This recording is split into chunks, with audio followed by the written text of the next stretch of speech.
America, the land of freedom, the land of hope. And for many, it was just that, but not for everybody. For centuries, millions of black men, women, and children lived in chains, sold as property, denied their humanity. And even when slavery ended, the promise of equality was still a distant dream. In this land of liberty, racial discrimination didn't just echo, it rivaled. The same ideology of hate that fueled Nazi Germany found a stronghold here, in laws that segregated, in systems that dehumanized, and in a society that looked away. But in the midst of this darkness, one man dared to believe that hope was still alive. Martin Luther King Jr. didn't just see the brokenness, he saw the possibility of a better world, and he vowed to make it real. Armed with faith, courage, and the power of words, Martin ignited a revolution. He called for change, not with fists, but with peace, not with violence, but with love. Through protests like the Montgomery bus boycott, the Freedom Rides, and the March on Washington, Martin Luther King Jr. exposed the injustice and forced America to reckon with its sins. So even though we face the difficulties of today and tomorrow, I still have a dream. It is a dream deeply rooted in the American dream. I have a dream that one day this nation will rise up, live out the true meaning of its creed. We hold these truths to be self-evident, that all men are created equal.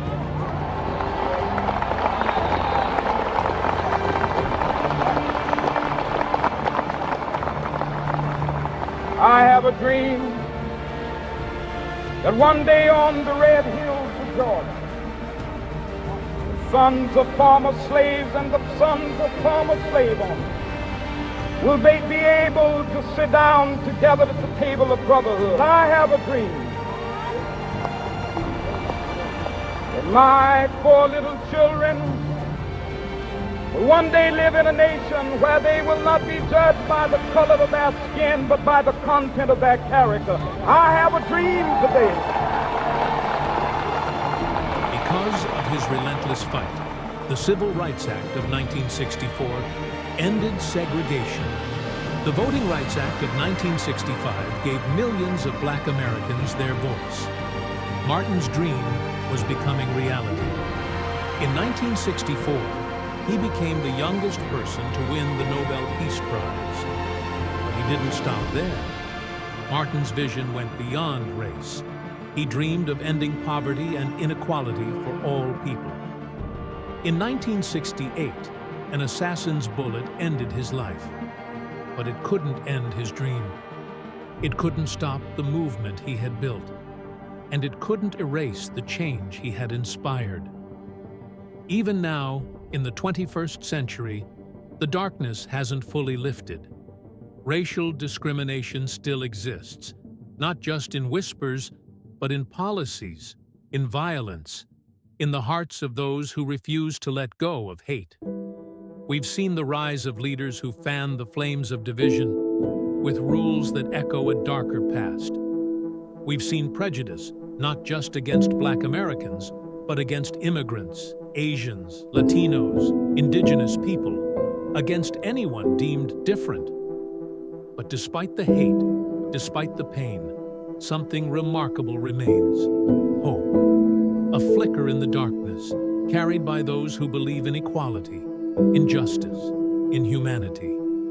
It's the same hope that Martin Luther King Jr. carried in his heart as he stood before crowds, dreaming of a better tomorrow. Because while hatred may still live in some hearts, most of us have come to realize the truth, that beneath the color of our skin, we are all the same. Flesh and blood, dreams and fears, hearts that beat with the same rhythm. We are not there yet. Racial discrimination hasn't ended, but every march, every protest, Every voice raised for justice brings us closer.